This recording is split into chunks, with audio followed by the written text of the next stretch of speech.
Jeff Roach, Chief Creative Officer of Fuel Industries, and he will be talking about the older child population.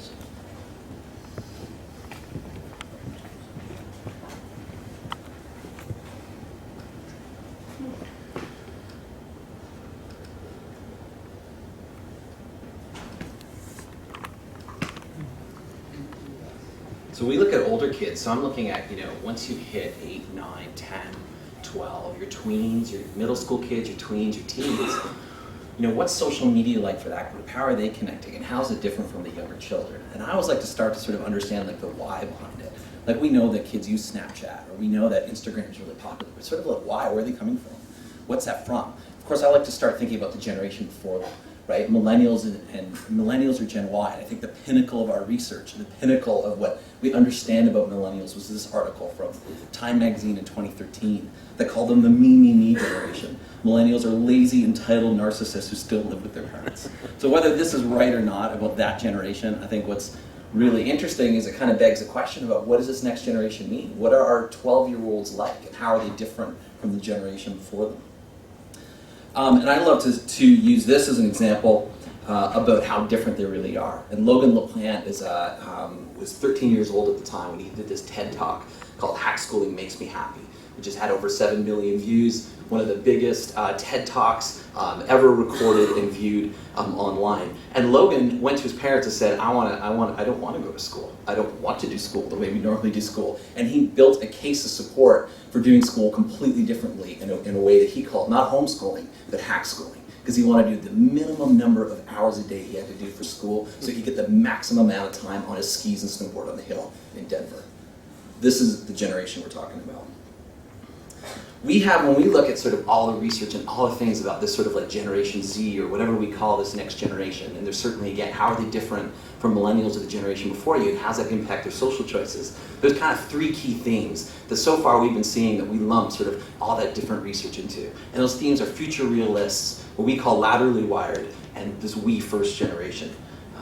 So this is really fun. This is my daughter, she's 9 years old. She has a smirky look on her face. Everything about her is pragmatic and practical, and she's always negotiating for more money, more game time, more screen time, more Minecraft, more toys. She's all over it. Gen Z are realists, and this sort of common, this theme comes up in all the Gen Z research, and it impacts their social choices and how they communicate socially, which is a really interesting thing.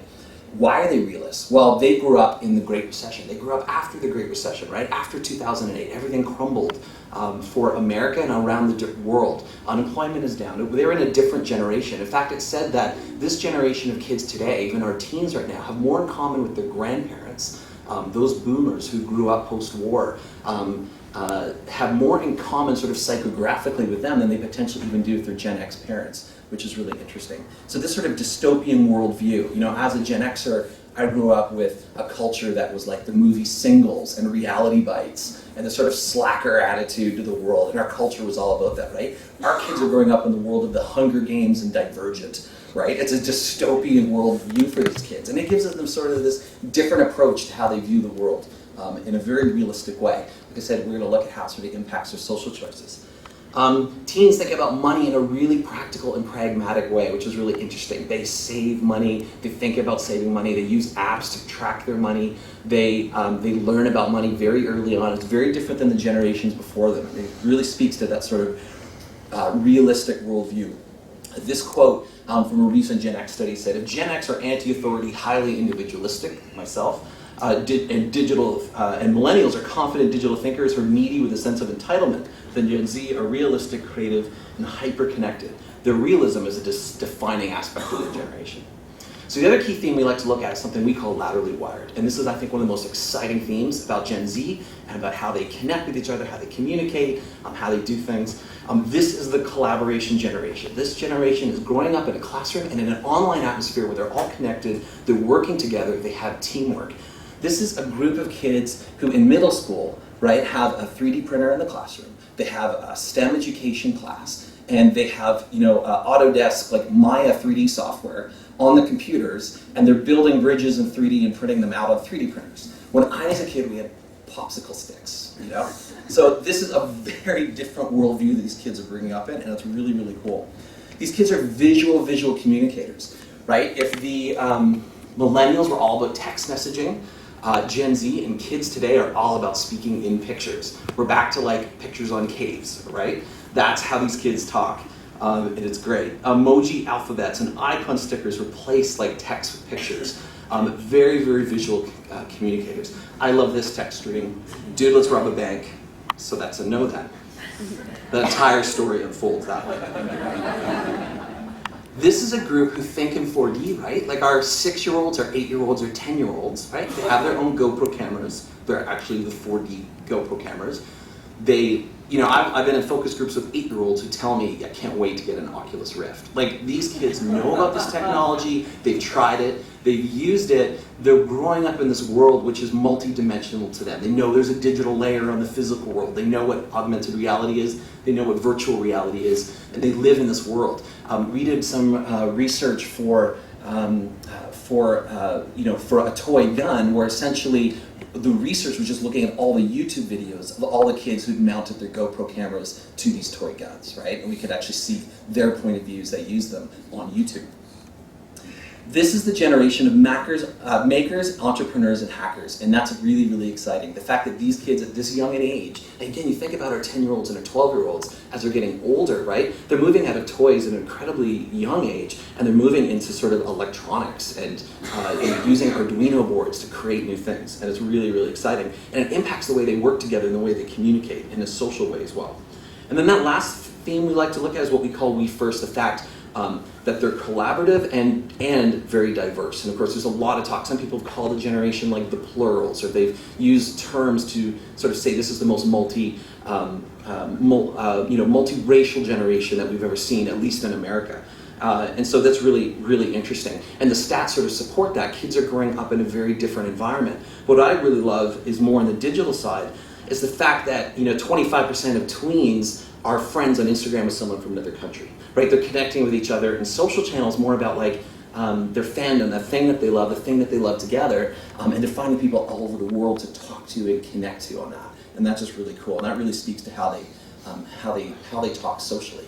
So what's sort of the impact of social media for this generation then? Well, first of all, I would say they view social media very differently than we do. We grew up when Facebook was founded.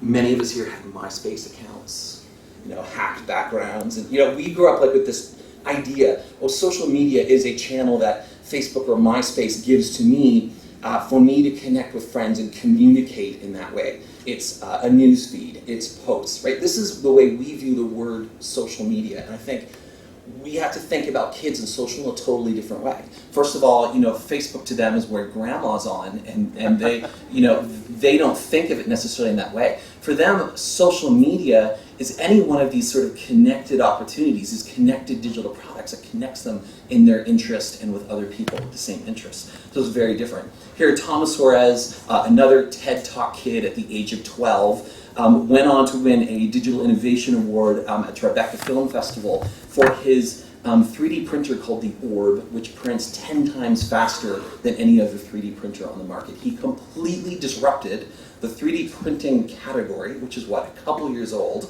before he hit 13, which is amazing. This is how this kid thinks. And here he is now at 16.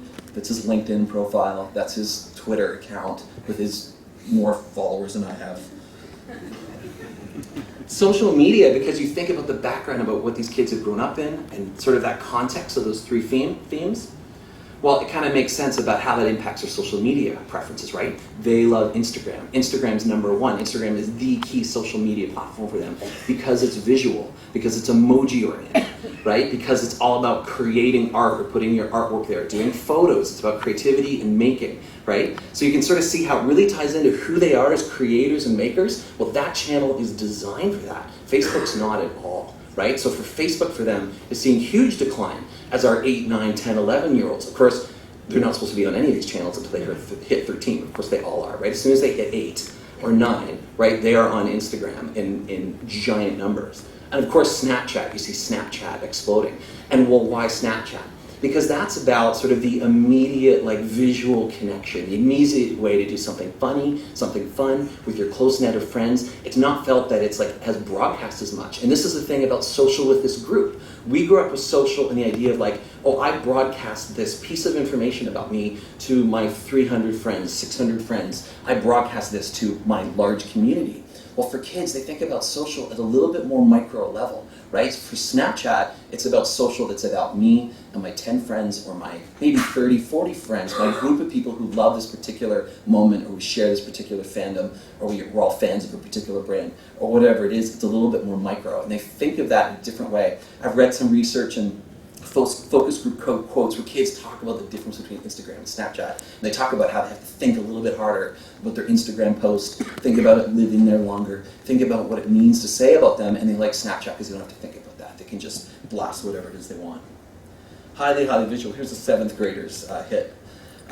Social media is about fandom, right? More girls on Instagram than boys. But it's all about fandom, right? It's what is that particular interest? I think I heard someone yesterday talk about mastery, right? Once you hit the age of 8 or 9, you're starting to think about mastery. So you're starting to find certain things you love to do, and you go really deep on them. This is a screenshot of my daughter's Instagram account. She's 11 years old, and she's really into Steven Universe right now, as you can tell. Of course, love this Socality Barbie. Like, it's about fandom on every age, right? Here on the Millennials with the sort of like fake Barbie, hipster Barbie account, which is amazing.